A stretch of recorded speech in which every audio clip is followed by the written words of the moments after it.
All right, mind-muscle connection. What exactly is it? Is it important?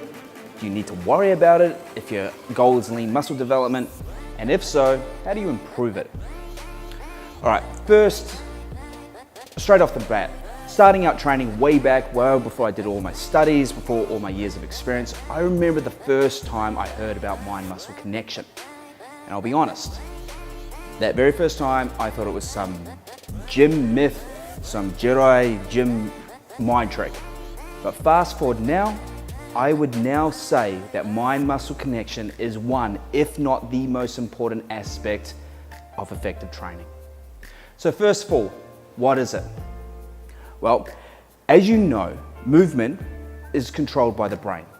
The first step towards muscular contraction is a signal sent by the brain to your targeted muscle with the instruction telling it to actually contract. It's at the junction point known as the neuromuscular junction where the mind-muscle connection actually takes place, where the brain signal crosses from the nerve and binds onto the surface of the muscle fibers, and then bam, muscle contraction. So, is this mind-muscle connection, is it actually important? Well, the more you can improve this communication, the more muscle fibers you're going to end up recruiting. By improving your mind-muscle connection, you are actually increasing the number of muscle fibers being recruited when you perform an actual lift. This results in better quality muscle contraction and ultimately more of your muscle being stimulated. So, do you need to worry about it for actual muscle growth? Well, think about this. The body ultimately wants to lift loads and weights that you presented in the most effective manner and planes of movement possible. To do this, it wants to distribute the loads that you actually lift into as many different muscle groups as it possibly can, because this makes the lift biomechanically easier. Now that's cool if you're powerlifting, lifting a weight from point A to point B, but not so cool if you're trying to focus on a particular muscle to grow.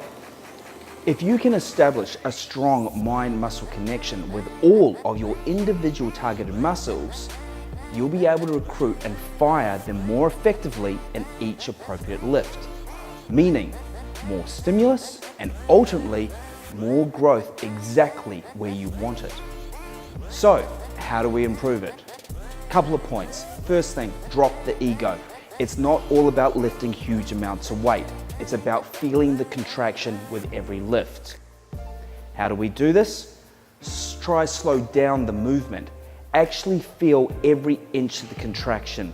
You need control at all points of the range. Try isometric holds. Actually flexing between sets recruits more muscle, floods the muscle more with more nutrients, more blood, and helps strengthen that mind-muscle connection as well.